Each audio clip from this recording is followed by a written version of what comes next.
Hello guys, it's UniversalGiant and welcome back for more of Let's Play The Legend of Zelda The Wind Waker. In the last episode, we finished off the... Why am I forgetting the song? I just did this yesterday. We finished off the Forsaken Fortress, we saved Ariel, but we couldn't do anything about Ganon. We learned that Tetra was Zelda and that we have to go to the next two temples to do anything.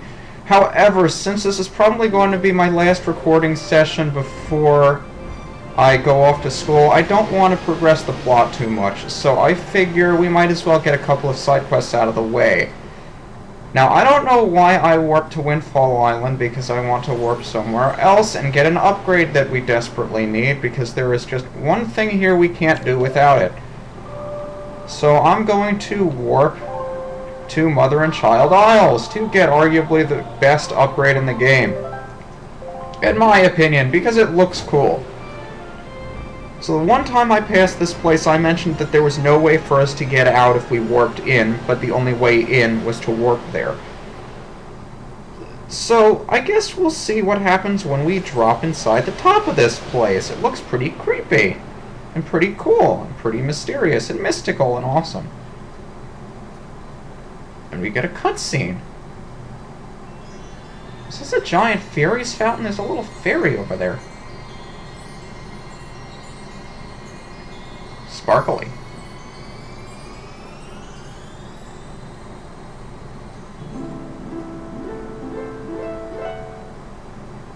It's just a little kid fairy.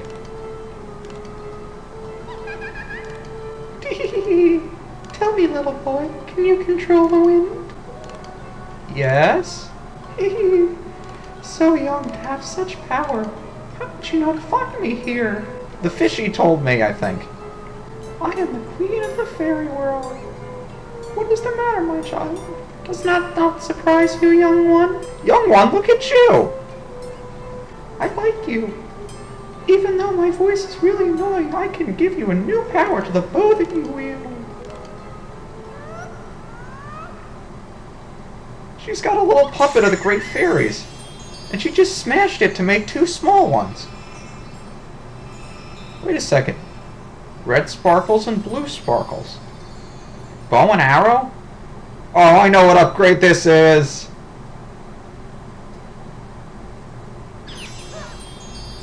Okay, well, you can slam into me, but it would do you a little more good to slam into my bow and arrow, wouldn't it? The powers of fire and ice have been added to your arrows. When you take out your bow, you can use R to change arrowheads and fire away! Awesome! Okay, you can stop fidgeting there, fairy lady. Ice arrows can freeze the hottest flames, and fire arrows can melt the coldest ice. The fairies in this fountain will ease your weariness. Use them as you need to. Child, I must tell you, you are just my type. What? No way, I'm in love with Zelda, you whore. Okay, so the most creepy thing in the game, besides Tingle, has just disappeared, never to be seen again. And had we warped in here earlier, she would have just told us that we were here too soon. It's pretty neat to look around this place, because this is the one and only time you ever need to be here. You can pick up fairies if you want, I don't need them. Anyway, I'm just going to warp right out of here and get back to Windfall Island, so we can get a couple of these side quests done. I'll have to get these side quests out of the way at some point, and I figure since we're pretty much equipped to do everything we need to in the game that does not involve the temples, you might as well get as much done as I feel like doing today, and then we'll pick up with the plot whenever I get the chance to record this game afterwards.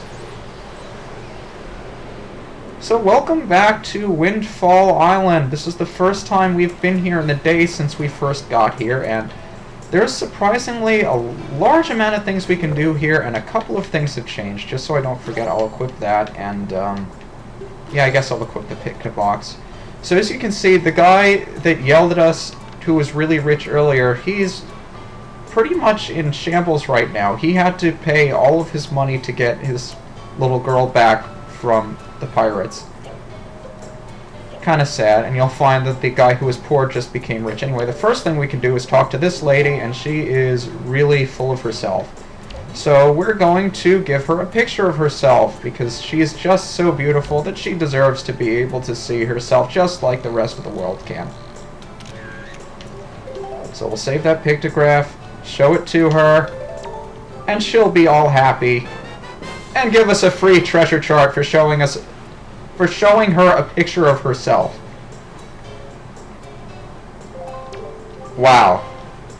I didn't know that there were people in this world that were so full of themselves besides Ganon. How many blue chew jellies do I have for this guy? It's in the spoils bag. 6, probably not enough. Whatever. There are a couple of other things we can do. This guy wants a picture of the full moon.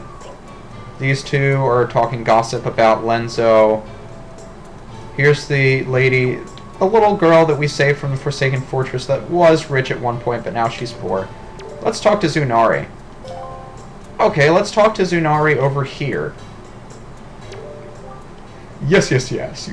You're the young master who purchased my sale at last. With those funds, I've been able to open my stall.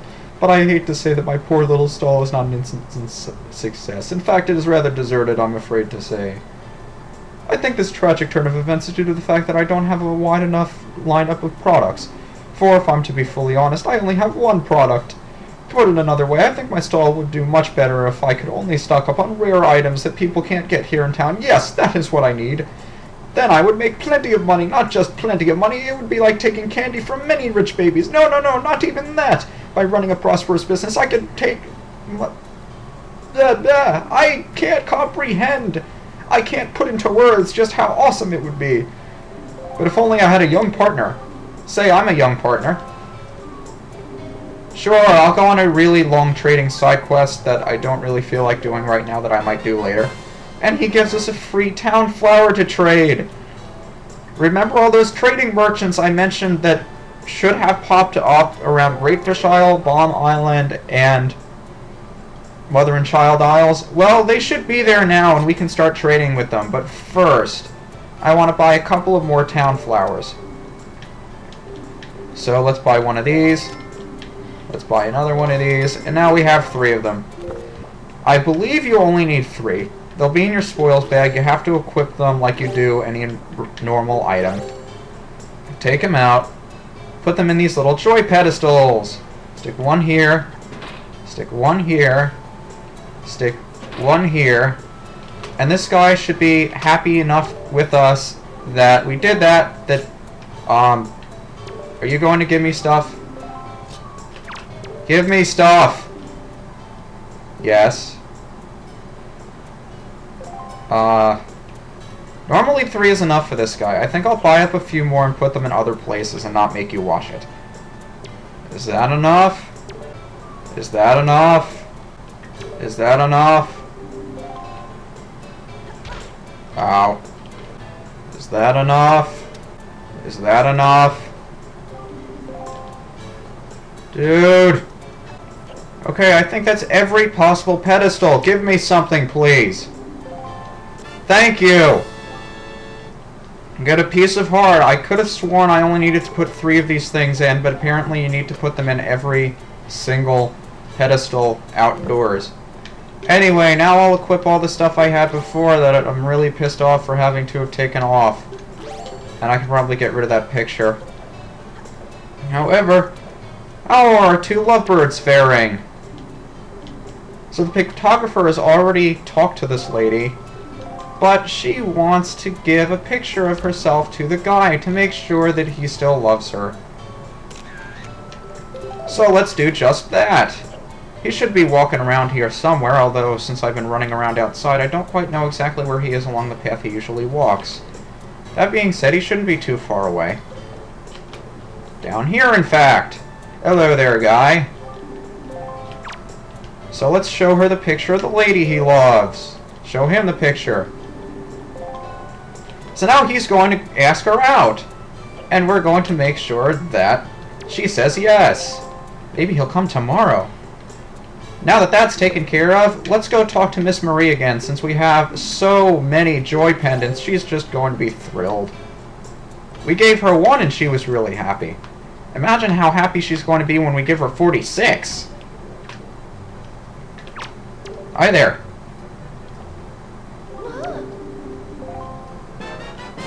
We get the deed to her private oasis. Awesome! We now own our own little bachelor pad. However, if we give her 20 more, she'll give us something even cooler. The Hero's Charm, a mystical trinket that allows us to see how much HP the enemies have. But it looks really, really disgusting, and I'm only going to wear it if I remember to, which is probably going to be never. But just in case you wanted to see it, Hero's Charm. It makes Link look really scary. How scary? That scary. I'm coming to get you! No, let's not equip it, especially since we're not going to be facing any enemies in a while. Do we need the Pictobox anymore? I'll keep it out just in case, but I want to delete the 2 pictures anyway, because we don't need them anymore. We could keep them for figurines, but you know what? I'm not going to go through all that crap. I'll explain what that is if I ever bother explaining it later, which may or may not happen. Anyway, I mentioned that the guys who were originally very poor are now very rich. So let's head upstairs to see just how rich they are.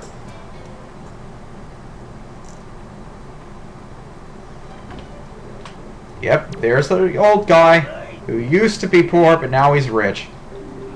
And for some reason, he's very afraid of postmen. Weird. So now we'll talk to the girl who used to be poor, but now she's rich, and she fell in love with a moblin. And we're going to take her letter to the post box because her father doesn't want her sending letters because he hates postmen for some reason, and it's got a cute little bunny on the back of it. So that's that, and I also believe there's a little treasure if we fall down onto the stage here, so let's see what it is. I think it's rupees. Indeed, 20 rupees. This is the stage where they now hold auctions because we brought back the children from the Forsaken Fortress, but we can't do that until nighttime, and time doesn't pass on this island, or any other main island for that matter. So we should do something about that, I'd say. Let's go find that disco guy that I haven't talked about at all. Where is he? I know I'm kind of going about all of these side quests and things haphazardly, but you know something? I just want to get him out of the way. Hello? Oh. No, that's not it. That's not it. And the problem is, even though that's not it, this isn't it either. Hmm? Oh dear, pardon me, guy. I was so fully and wholly absorbed in my dancing that I didn't even notice a little you standing there. I am Tot. I love dancing more than I love meals a day. Would you... Yes, let's dance with you. Fine. Do you know what he was reminded of? Magic dance. Yeah. This is an awesome magic dance. Woohoo cha! Woohoo cha! That's it! That's the rhythm I've been trying to recall! Oh, I can feel it! I can feel it, guy! Yeah! Yeah! Oh! Yeah! Yeah! Oh! Call me crazy, I think he's trying to teach us a song. Let's try it.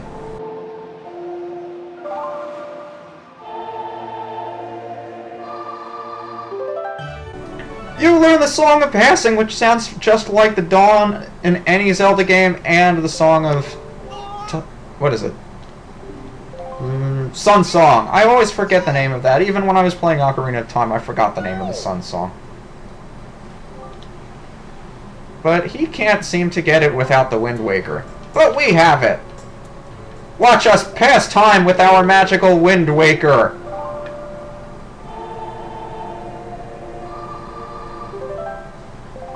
Even with him in the way, we can pass time.